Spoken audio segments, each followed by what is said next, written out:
Ko SDS sedi v opozicijskih klopeh, nenadoma postane branik pred korupcijo, krepostna stranka, ki bo počistila s korupcijo v deželi, kjer je nekaj gnilega.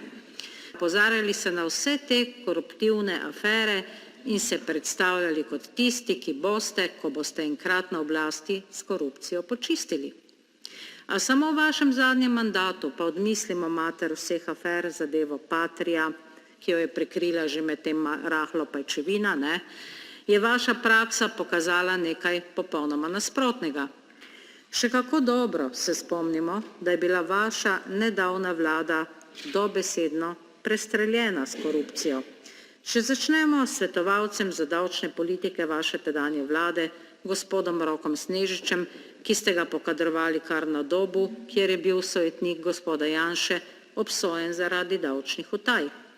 Davčni utajevalec, kaliber visokega ranga, ki državi dolguje več kot 1 milijon evrov davkov. Spomnimo se afere v zvezi s kadrovanjem v GEN-I, kjer je bil dotični očitno tudi glavni kadrovnik takratne vlade. To je človek, ki se vozi naokoli po Sloveniji z Maseratijem vrednim 100 tisoč evrov, uradno pa nima ničesar, niti bančnega računa.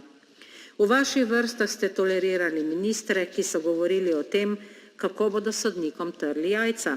Tudi nasplošno ni bilo v vaši zadnji vladi skorajda nobenega ministra, ki ne bi imel na grbi kakšne afere in ki ne bi vsaj kršil zakonov.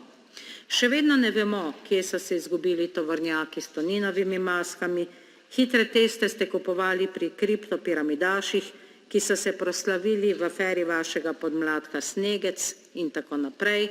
Počivalškove golf respiratorje je pomagal dobavljati kar brat Janeza Janše. Da o tem, da Janez Janša rad svojo družino preživlja dopust na jahti enega največjih dobaviteljev v zdravstvu, niti ne izgubljam besed. Zato se mi zdi naravnost fantastično, da sejo na temo korupcije predlaga prav stranka SDS, ki v javnosti slika podobo prvega domoljuba in strastnega borca proti korupciji, vsakič, ko pride na oblast, pa naredi v nekaj letih za desetletje ali več koruptivnih afer.